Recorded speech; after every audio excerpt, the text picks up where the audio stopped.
From Software's 2019 release, Sekiro, Shadows Die Twice, is hard as nails and immensely satisfying.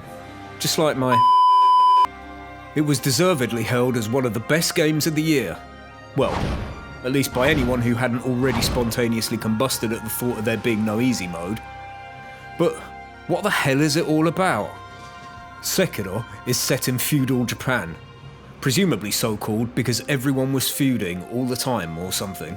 And you play as Dick Wolf, a shinobi rescued from the battlefield as a boy by a steroid freak called Al, who tasks you with protecting your master, Kuro, a child blessed with immortality, who apparently has divine hair, as everyone keeps pointing out. The game begins with you sitting at the bottom of a well doing the big sad, because you failed in your task, you pathetic loser. However, after a mysterious figure drops off a takeaway menu for you, you realise that you're only about 100 metres away from where Kuro is being held prisoner all along. So you sneak past the world's most inept guards, and you meet the boy, who arranges for you to both escape through a shockingly unguarded door. In the way of your freedom stands a man named Genichiro Ashina, who is the samurai version of Kylo Ren, if you ordered him off Wish.com, and the grandson of the leader of the Ashina clan, Ishin Ashina? Shishin Shashina? Ishish Shashisha? Yeah, anyway, that guy.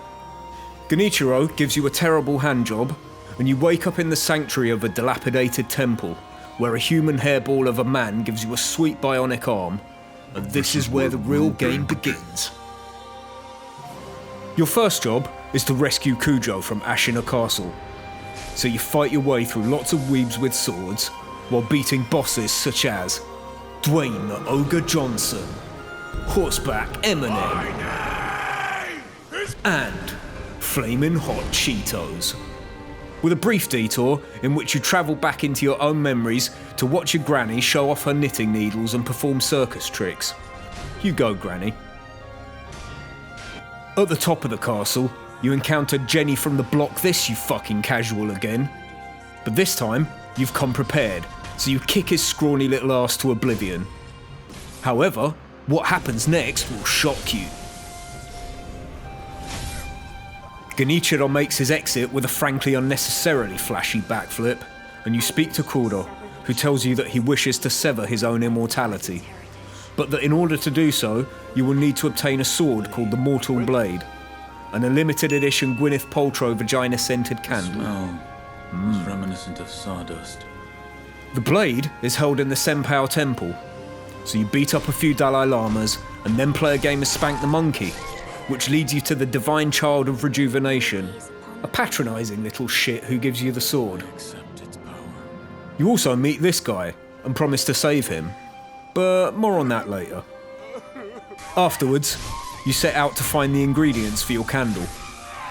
Unfortunately, Lidl is closed, so you make like it's 2016 again and kill Harambe to get your filthy hands on a flower before heading through Chicken Village and beating up Purple Nurple for a stone that resembles the coronavirus.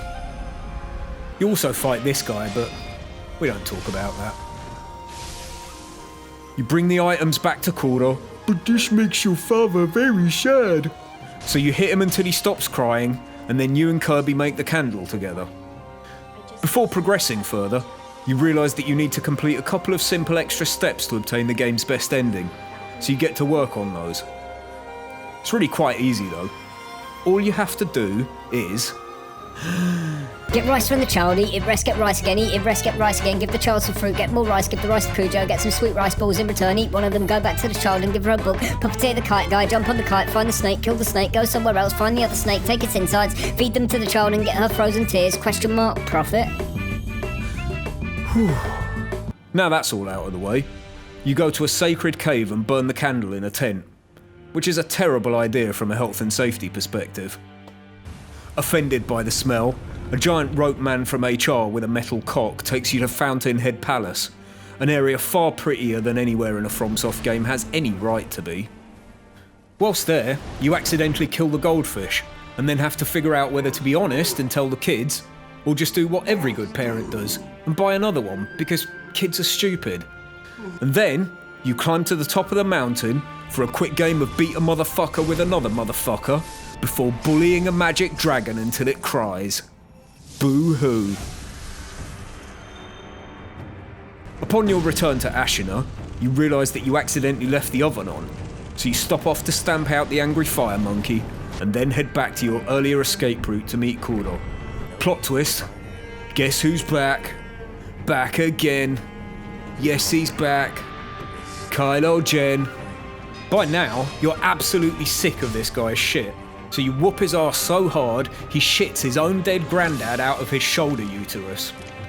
Gramps, being a man of honour, brought a gun to a sword fight, so you teach him the ultimate lesson in respect by cutting his head off, and it's all over.